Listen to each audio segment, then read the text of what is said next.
Hi, Dave Butler here. I'm going to talk about in our post-operative scoliosis and kyphosis protocol, the time period 0 to 8 weeks.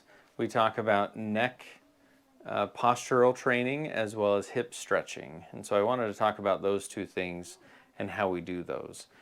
This is important because I see a lot of times post-operatively, a lot of kids and adults come in with a forward head position. And so we want to train the neck posture, but we also want to keep the hips loose. That helps with our function.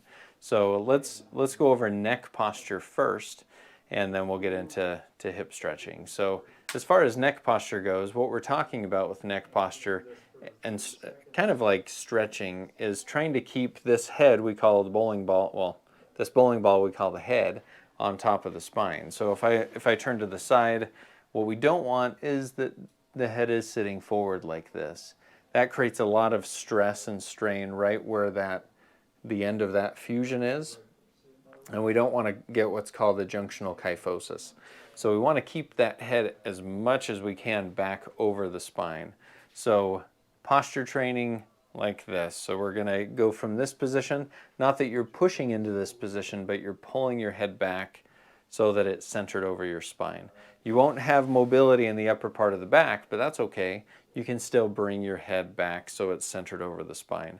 Be careful that you're not letting your head go forward too much, either on a phone or playing video games or things like that, because the more your head goes forward, the more stress there is at that top junction of the spine. So sometimes we'll have some tension in the neck after surgery. Actually, it's pretty common. And one thing that you can do is stretch those muscles gently, just keeping your body up nice and straight, tipping your head forward a little bit and to the side. And you're going to hold that for like 30 seconds. All we're looking for is a gentle stretch through these muscles. And then coming back up, going forward and to the side the other direction, just stretching through those muscles here on the side. Go gentle with those. This isn't like cranking on these muscles, trying to loosen them up. This is very gentle because remember, you just had surgery. So 0 to 8 weeks, keep neck mobility, but keep that bowling ball centered right over the spine. If you're struggling with that, we can help you with that. We can guide you in how to do that. So hip mobility, that's an important piece of rehab after surgery as well. So what that means is we want to keep your hips moving. A lot of times we're resting a lot during that 0 to 8 week period, and the hips can tighten up. So here's two stretches that you can do to keep your hips mobile. So number one, if you lay on your back and you put one leg up like this, sometimes even just bringing your leg in this position is a stretch on the left hip.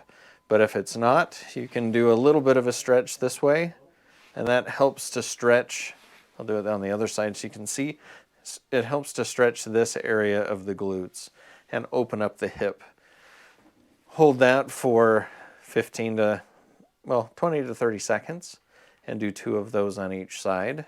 This is called the piriformis stretch because it stretches the piriformis muscle that's deep in the hip. So that's the first one.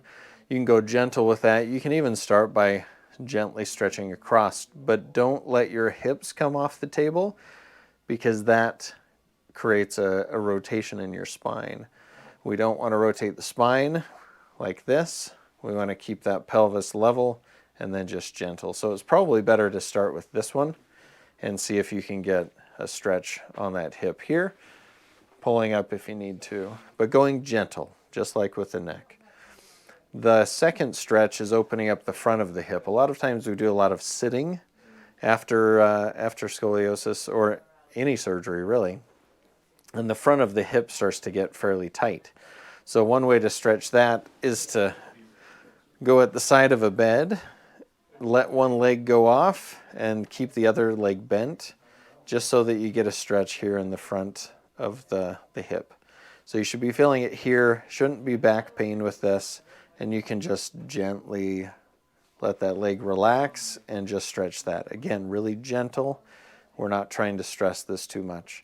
There's a way to stretch that in sitting as well, but we're not really going to go over that today. So hip stretching the piriformis, the front of the hip. We talked about neck gentle neck stretching on the sides, but really trying to get your head centered over your spine. Again, if you're having any struggles with either of these, we would love to help you with this. You can come in, we'll teach you how to do this and put you on the right track. So that's the neck posture training and the hip stretching that you can do after surgery. Hope that helps. Thanks.